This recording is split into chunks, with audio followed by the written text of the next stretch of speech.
Magandang umaga po sa inyo lahat. Medyo nagtutuusin po talagang ako bago lang talaga magsasalita sa inyo. Kaya medyo nanuyulalamunan ko sa kaba. Biglang ganun, no? Anyway, bigay ko po sa inyo itong verse na ito. Pwedeng pakihanda lang po yung mga pagsuot lang ako. Yung magic, yan. Nakita ko na. Deuteronomy 16:17.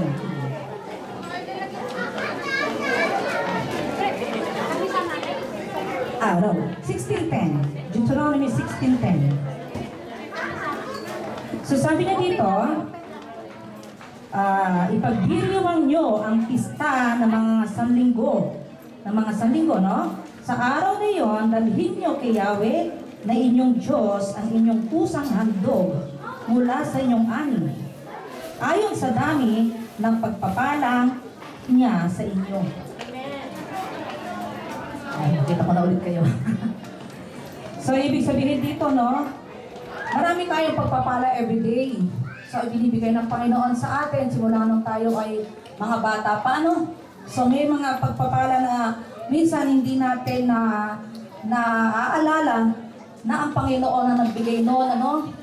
So, masyado tayong isugashi minsan sa ating buhay, sa negosyo, sa ating mga, alam mo na, kuchibureche, kagandahan. No? So, yung mga ikabubuhay natin, nag-iisip tayo. Pero hindi natin alam, akala natin sa kalakasan natin, ano? So, usually yan ang tao. No? So, dito sinasabi nga dito, ang lahat ng blessings ay galing sa Panginoon. Hindi sa ating sariling kalakasan, no? So, give in proportion to the blessings the Lord has given you. So, talagang, yung ating nagtatrabaho tayo, binibigay tayo ng Panginoon ng trabaho, ng negosyo, everything, no? So, hindi yung pwede na sa atin ng lahat, parang masyado tayong wagamama. Usually, ganyan, no? Ang mga tao hindi na naiisip, gastos dito, bili ng ganito, bili ng ganyan, Pero, minsan hindi na natin naisip na pasalamat sa Panginoon.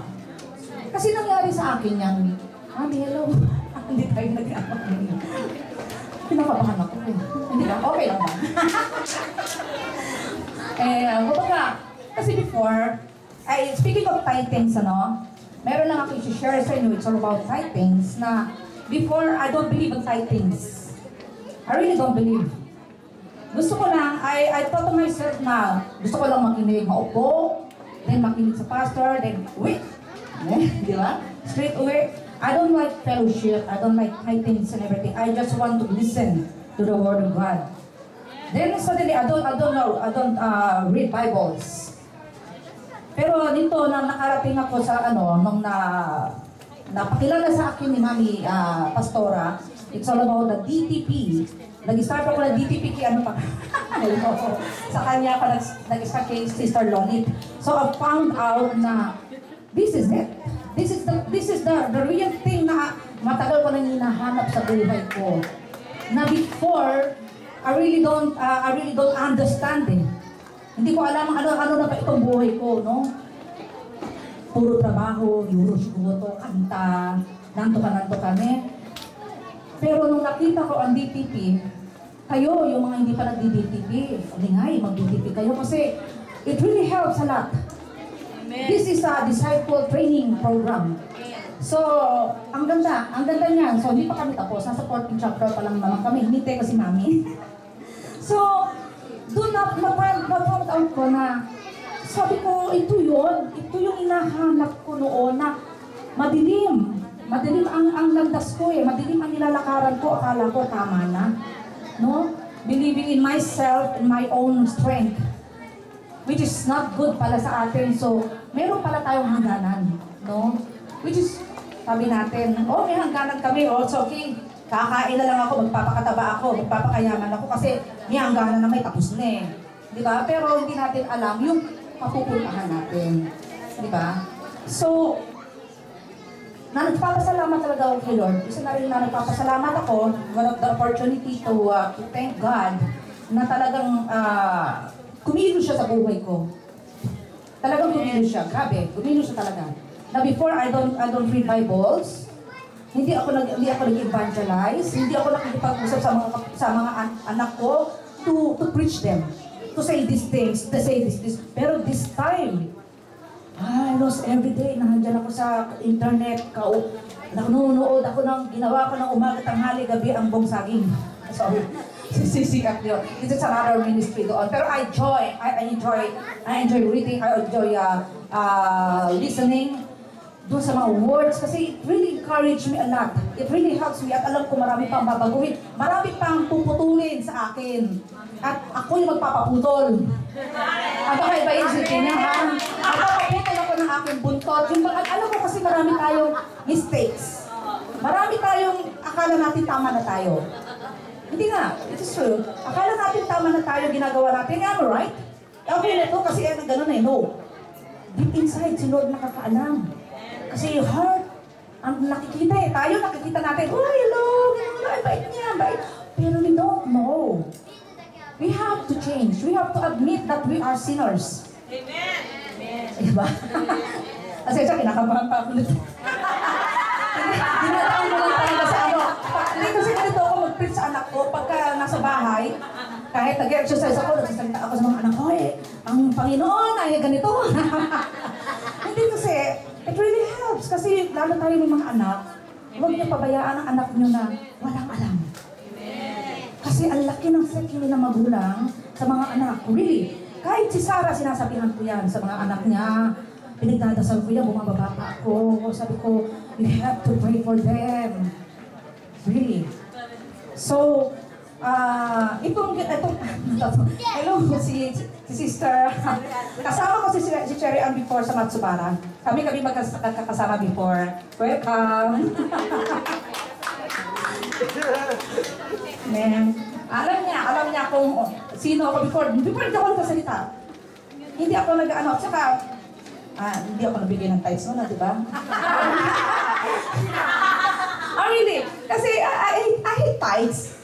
Why? Kasi hindi sasabihin ko na, kasi proud ka naman ako I'm open. I hate tithes before. Why? Kasi marami ako narinig na sabi nila, nagagamit lang daw ng ano, meron pang networking na narinig ako. Yes, you know that. Nababalita niyo, no? Na ginamit ng pastor, ginamit ng ganito. Kaya noon, sabi ko, teka muna, hanggang offering lang muna ako, medyo observe lang ako. Pero this time, in this ministry talaga, natuto talaga ako magbasa. So, nakita ko siya sa, it's all about Malakay. So, that is, sabi niya sa Malakay na parang dinudurobong ang Panginoon. No? Kasi ang Panginoon, blessings binibigay sa atin, grabe. Grabe blessings, sa totoo. Kaya lang hindi nararamdaman ng iba. Oo. Kaya nakakalungkot. Yes. Bakit para ako naging preacher? Sige. Mami, magtatanong na. Ano, yes. May tatanong ka? Kay pastora. Di mo didipikatin mo. Kay pastora ka magtanong kasi ako walang alam. Yes. Ay, yun dyan na yun eh. So. Namumula na tuloy ako. Tapos.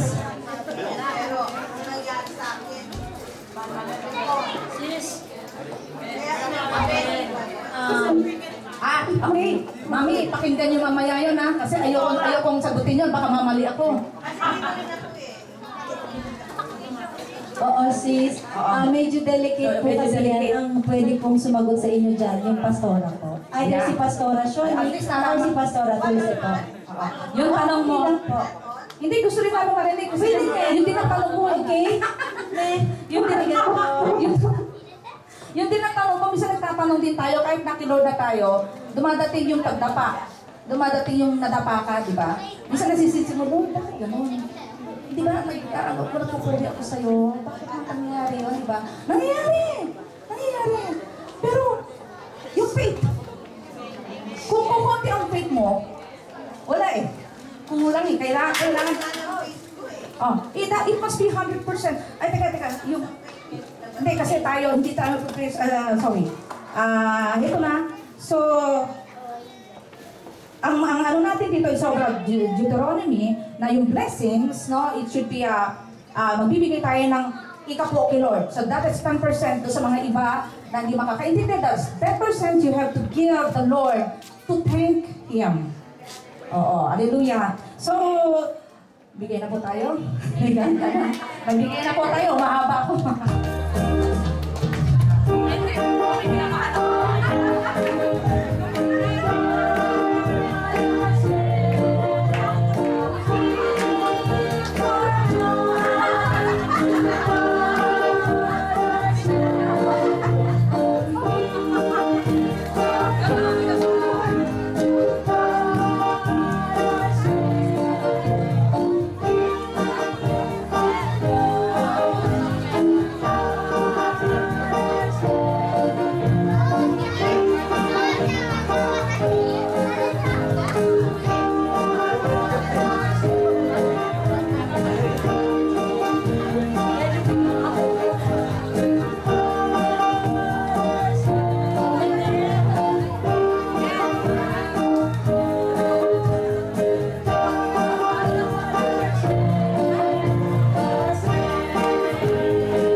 Magsitayo po tayong lahat at magpapasalamat po tayo sa ating Panginoon.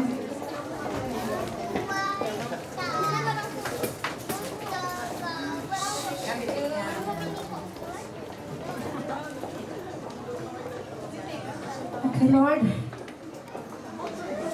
Maraming pong salamat, mahal na Panginoon. Kami po nasa inyong harapan, mahal na Panginoon, sa araw na ito. At nagpapasalamat po kami, Lord, sa lahat ng graces na ibinibigay niyo sa amin araw-araw, Lord, sa mga susunod pang graces, Lord, sa lahat ng blessings namin, O God. Tulungan po ninyo kami, mahal na Panginoon, na hindi kami makalimot sa inyo, makasunod sa inyo ng diretso, mahal na Panginoon. Alam ninyo, sa dami ng aming mga suliranin sa buhay, O mahal na Panginoon, na kami po minsan, nagbabago, nagdadapa po kami. Lord, nalalayan niyo po kami. Lord, this gift, this offering, Lord, please bless this offering, this money, O God, na maging, to use this to our church, to your church, O God, na maging pagpapala ninyo, Lord. Doon po sa mga nagbigay po at hindi nagbigay, Lord, bless them, O God, sa kanilang buhay, sa kanilang pamilya, O Lord. Mas ibayo pa na kasaganahan na dumating sa buhay nila ngayon. Lalo na po sa susunod na bagong taon, O Lord. In Jesus' name I pray. Amen. Thank you, Lord. Tingnan niyo po yung gawa ng Panginoon sa buhay nila. Kinakabahan pa po yan.